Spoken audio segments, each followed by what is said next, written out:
Nightingale and the rose. Nightingale को ओडिया रे कोन बोली कह जाउची बुलबुल पक्षी कह जाउची। रोज तुम देखि रोज को आमे as a symbol of love बोली कहूचे ताको प्रेमर प्रतीक बोली कहूचे की डे आसी रोज डे हाँ कि नहीं से माने रोज सेलिब्रेट करती रोज दियंती तांकर बिलव्ड को बिलव्ड रो मीनिंग कौन कि पुओ झियो को देबो झियो पुओ को देबो ई रोज कहार प्रतीक आमे कहि परिबा प्रेमर प्रतीक लव रो प्रतीक बुझला कि बहुत इंटरेस्टिंग पाठ एटा भलो भाबरे सुन देखो अथनकर विषय टे जानिबा Oscar Fingal O'Flahertie Wills Wilde मन रहिला आकु शॉर्टली एतिक मन रख ऑस्कर वाइल्ड आंकर पूरा नाम कौन Oscar Fingal O'Flahertie Wills Wilde ठीक अच्छे आकु शॉर्टली कौन कह जाउची ऑस्कर वाइल्ड क्लियर है तामाने एटा के लिखचंती ऑस्कर वाइल्ड राइट से केबे जन्म होइथिले 1854 right he was born in 1854 and he was died 1900 is a gifted poet रो अर्थ कोन ना बुझला कि कोनोसी जिंस को एते सुंदर भाव में वर्णना करबा एटा समस्तंकर जीवन न था जेम हम कहूँ जड़े बहुत भल डांस करुच्ची आम कहूँ से गॉड गिफ्टेड जड़े बहुत भल गाई पारुची तार स्वर बहुत सुंदर अच्छी ताको आम कहूँ गॉड गिफ्टेड एमती तो गुड़ाए गाँव समस्त तो गाँव ना किंतु सी कौन गाँव तार जो गीत तार जो स्वर है निरा बुझे ना ना से कौन बोली कह गॉड गिफ्टेड तो प्ले लिखती ड्रामा लिखती ड्रामाटिस्ट भी कहीपर तुम ताकू है नोवेलिस्ट उपन्यासिक थिले एंड शॉर्ट स्टोरी राइटर छोट छोट गप से लिखती क्लियर है ये फॉर्म से कौठर रे आयरलैंड कौठर से ये क्लियर है when he was born in 1854 and he was died 1900 right is a gifted poet से जने गिफ्टेड पोएट थिले जने प्रसिद्ध हम कहि परिबा तांकर दक्षता थिला भगवान तांको भितर से प्रकार दक्षता देथिले कविता लिखिबा पई सो दैट ताकू कह जाउची gifted poet and playwright कहले कोन कहली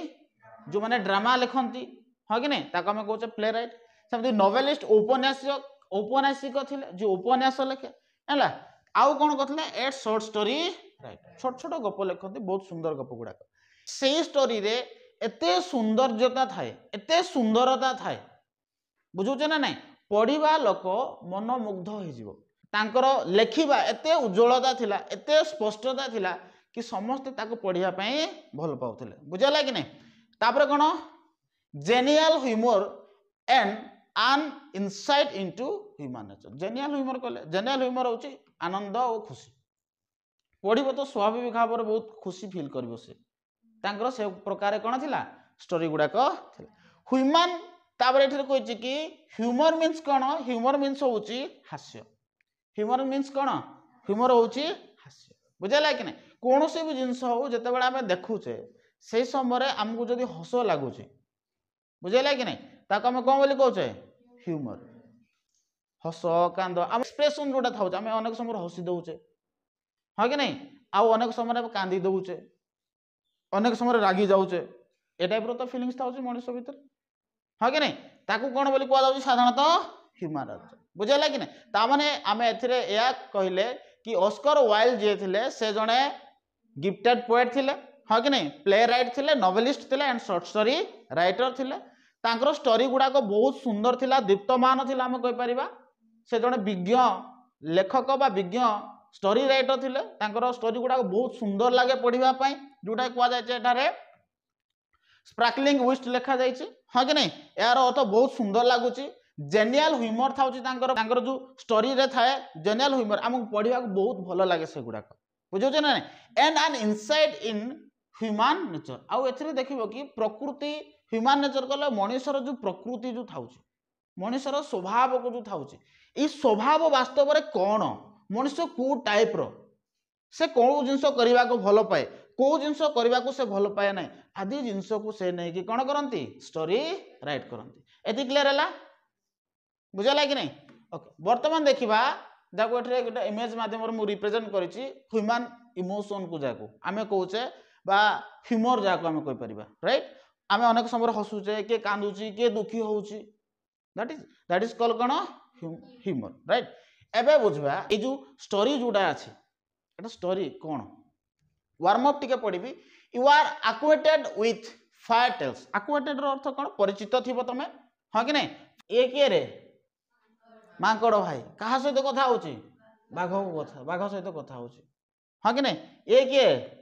गछ कहा सहित कथा होची जड़े महिला सहित कथा होची गोटे झील सहित कह फायर टेल्स होची परिगल्प बुझे ना नहीं से परिगपर तुम कौन देख गछ लता सब जिन कथा हो परस्पर सहित बुझे ना नहीं से कहगला you are acquainted with fairy tales a fairy tales usually related a fantasy in which often animals birds and even non living beings speak human voice and share human joy and sorrow एमाने साधारणतः कौन करती कि निजर भावना को से प्रकाश करती परिगप मान टाइप तुम देखो दृश्य से गछ होता से जीवजंतु होता नॉन लिविंग बीइंग भी होता जोड़ा निर्जीव वस्तु भी आम कहीपर पथर है से माने निजर इमोशन को से माने कौन करती प्रकाश करती तमें पाठ पढ़ीच गोटे बुझे कि नहीं अनेक समय तुम स्टोरी गुड़ाक देखी यही स्टोरी तुम शुणी कालबेरिया कांदुची वेरी गुड कालबेरिया कांदुची कालबेरिया हूँ कौन गोटे गछ से गोटे पक्षी जाऊला डडो पक्षी हाँ कि नहीं डडो पक्षी थी से सबुदिन से जाए आउ कालबेरिया फल गुड़ी को खाई दिए हाँ कि नहीं कालबेरिया फल जोटा से फल खाଇବା फल कौन से मंजी बाहर मंजी से बांति करदेव से पुणी गछ हम सेठारे रोला आउ कौन है कि विदेशी मैंने जिते आसिले से समय से कालबेरिया पक्षी गुड़ाक से मारिदेले आई थिंक एमती स्टोरी थिला हाँ कि नहीं मुझे पढ़ी टी मोर मन अच्छी मुझे तो फुली पढ़ी आम समय ये चेंज हो जाता आम जो पढ़ी कालबेरिया कांदुचे आम पढ़ीनु तो ए प्रकार स्टोरी थिला तो एठारे तुम देख नहीं कि कालबेरिया जो गछ अच्छी से खोजी आई थिंक वायु को कही कि तू जा खोजे कुआडे अच्छी से कालबेरिया पक्षी एमती थिला ना तो एठारे कौन कहूँ कि से गछ क्या कहूँ डडो पक्षी को खोजुचे क्या खोजुचे डडो पक्षी को खोजुचे किंतु कहा माध्यम रे पवन माध्यम रे वायु माध्यम रे से खोजुचे बुझे ना वायु को कहूँ रे वायु तू जा खोजिके आने बा से कौटे अच्छी देखे कारण तू तो सबुआड़े गति कर पारछु तो यही जिनस जोटा कि आम कहवा फैंटासी अवास्तव वास्तव में सेमती हुए कि ना ना किंतु से प्रकार एठारे कुआ जायछि हाँ कि नहीं तुमको आउ गोटे पाठ पढ़ी कि निर्वासित विलाप जो पढ़ी जो मैंने पढ़ीच से जानी से से कहूब कि वायु को भी से व्यक्ति जन कहते रे वायु तू जा कि मोर आत्मा माने कौन कर संवाद टी आणव मो पाखक तो यही जिनस को एठारे रिलेट करा है जोटा कि ह्यूमन वॉइस रे से कौन करे निजर एक्सपीरियंस करे बा निजर फीलिंग्स को एक्सप्रेस करथाए तो एमती बहुत सुंदर सुंदर स्टोरी लिखती किए Oscar Wilde this story is written in a fairy tales tradition ये जो स्टोरी जो लिखा जाइए नाइट एंगल एंड रोज जो लिखा जाइए ट्रेडिशन रे लिखा जाइए सही प्रकार ही लिखा जाइए in this story the nightingale is moved by sympathy for a young students that she sacrifice her life to gift him a red rose एठारे कौन करिछि से जो पक्षी जी रहिला से पक्षीर ना कौन नाइट एंगल को पक्षी night angle A night angle पक्षी कौन करे निजर जीवन को परित्याग करिकी कौन करिछि से गोटे पिला पाई से कौन कर गोटे रेड रोज आनी देछि तो एठारे आमे जो देखिबा ना कि तार जो सिंपैथी शो कर बुझेला कि नहीं कौन शो कर सिंपैथी शो कर सिंपैथी बोले कौन रे सिंपैथी रो अर्थ होची सहानुभूति हाँ कि नहीं पिलार दुख को से देखी पारलानी जो से कौन करिछि कि तापाई गोटे रेड रोज आनी देछि बुझेला कि नहीं सही स्टोरी एठारे रिप्रेजेंट करा बहुत सुंदर स्टोरी आपको बर्तमान बुझिबा।